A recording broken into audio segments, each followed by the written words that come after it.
How did you develop your confidence, Jay Waller? You build it. You absolutely build it, man.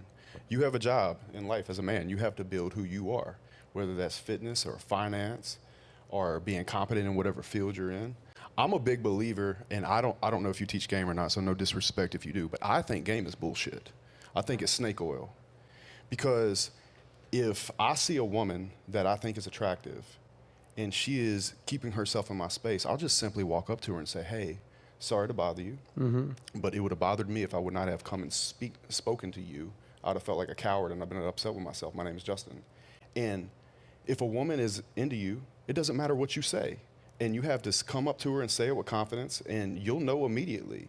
So I don't particularly believe in game, especially on the level that it's sold to young men, because you can teach a young man how to like make a girl feel insecure and want to be closer to you, or say something funny, but it's never gonna last because the man himself is hollow, and he doesn't have what it takes to really believe in what he's saying.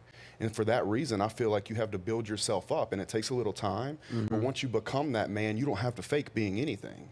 Yeah. So you don't have to be cute about it. Hey, it's gonna sound like I'm pushing back on you, but it's actually a compliment. Do it.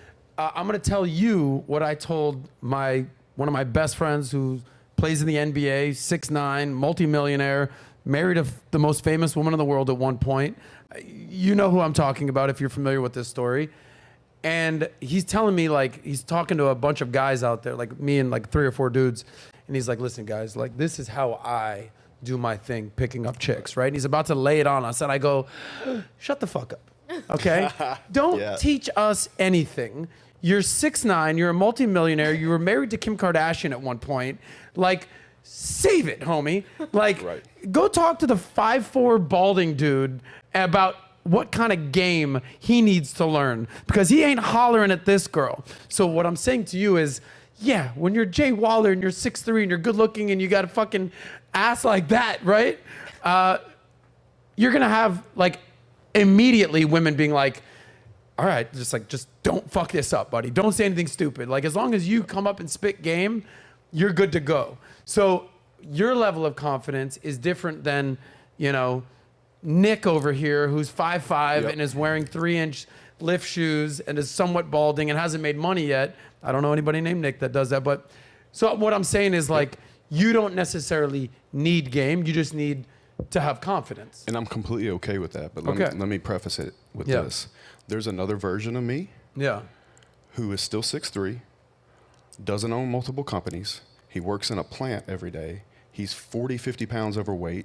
He's let his hair go away because he didn't take care of his body, et cetera, et cetera, et cetera, et cetera. Exactly. Right? I built this person. And so in all fairness, I deserve to walk up with confidence. And any man who does the same can do the same.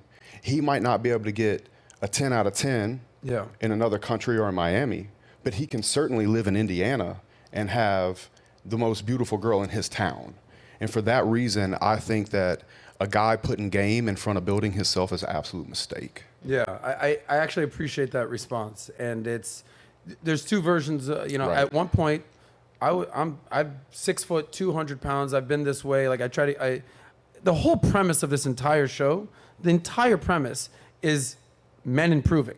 Right. Whether that's money, whether that's relationships, whether that's your network, whether that's your lifestyle, whether that's your looks, whether it's like getting better, faster, stronger, cooler, sexier, healthier, wealthier, the whole thing. And, you know, at one point in my life, I was 235 pounds. I was letting myself go. I would make excuses like, I don't trust any dude over 30 with abs. It's like, and all that was is a reflection on me being like, oh, I'm not willing to put in the work, so I'm just making excuses. So now that I'm 42, I'm like, no, bro, like, I'm dedicating time to do this. I want to compete. We're all competing in a marketplace, whether it's a business marketplace, sexual marketplace.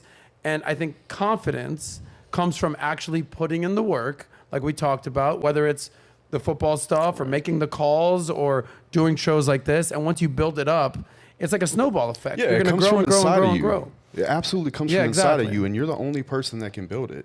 And if you don't want the ball in Game 7 of your life, then you need to go look in the mirror and find out what the fuck you're scared of. I love that. And go get confident there. I love Give that. me the fucking rock. If you don't want the ball in every outcome of your life, you are some way scared of something, and you have to go find out what it is, and then you need to go build it. If not, a pickup line is not going to help you, and it certainly will not help you retain her. It's not going to help you in the long term. It might help you in that moment. It might get you to. It might get her to sleep with you once, and then it's going to get your fucking heart broke because you were fishing outside of a pond. You were not in that league, bro. Awesome, bro. Awesome advice. Q, let's go to you for a second. So how did you get your confidence? You're 30, right? Yes, I'm 30. Justin's 37, so he's a little more time to marinate, right? How did you develop your confidence? Oh, man.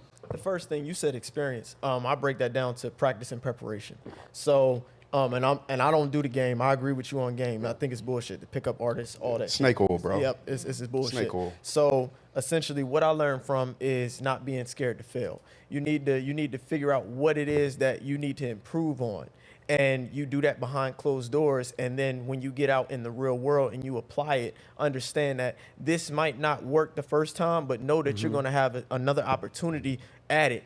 And don't be scared to fail. So make sure you prep whatever it is in any domain, whatever domain you want to pursue in life. Make sure that you prep. You do the research that you need to do. You practice athletics, whatever the case may be. I learned mine from basketball. I played with a lot of the top players, NBA players through high school. I played for one of the top high schools, and I realized that my downfall was my confidence. The fact that I didn't have the confidence to get out there and do what I needed to do on the court to prove that I could play at the level that it later ended up finding out I could play at. Yeah. So it's important to understand that you're going to fail. Not only do you have to have confidence in success, but in failure as well. No, I'm going to fail. I don't care. I'm going to try again. That's where the confidence comes from. And then you'll later start to see the progression. You'll see that progression, and you'll find that confidence with that progression and continue on whatever path that you're on. Yeah. That's the way I see it. I want to pick on one thing you said. Pick up on one thing you said. You talked about it's okay to fail, right? And like it's kind of how you bounce back from failure. We did a podcast last week with PBD and Neil deGrasse Tyson. And Pat asked Neil deGrasse Tyson, he said, what are sort of the indicators of success? Like especially graduating high school and college. Like he wasn't a highly sought after scientist. He was literally a male stripper at one point. I swear to God. Neil deGrasse Tyson, does that name ring a bell? Face ring a bell? Yeah. There is right there. And he said, I'll break it down for you. And he's like, well, yeah, obviously grades and scores are important, but there's such a multitude of factors. It's like networking. Like I'd rather have someone be a B+ student or a B student, but get along with everybody and socialize rather than like the valedictorian. And obviously they talked about nature versus nurture and parenting and everything like that. But to your point, he said, one of the key factors that I would put in the top 3 or 4 is the ability to bounce back from failure. Okay. And what do they say? Like fall down 10 times, get up 11. And that's essentially what breeds confidence is like you do stand-up comedy. I used to do stand-up comedy. You played college football. You played basketball. You're in the content creation game. We all know we've had fuck ups. We all know how many people fuck up and they're like, look, this just isn't for me. They give up. You just give up. And it's just that ability to bounce back from failure is what kind of creates you. That's what kind of is the dirt and the soil of the person.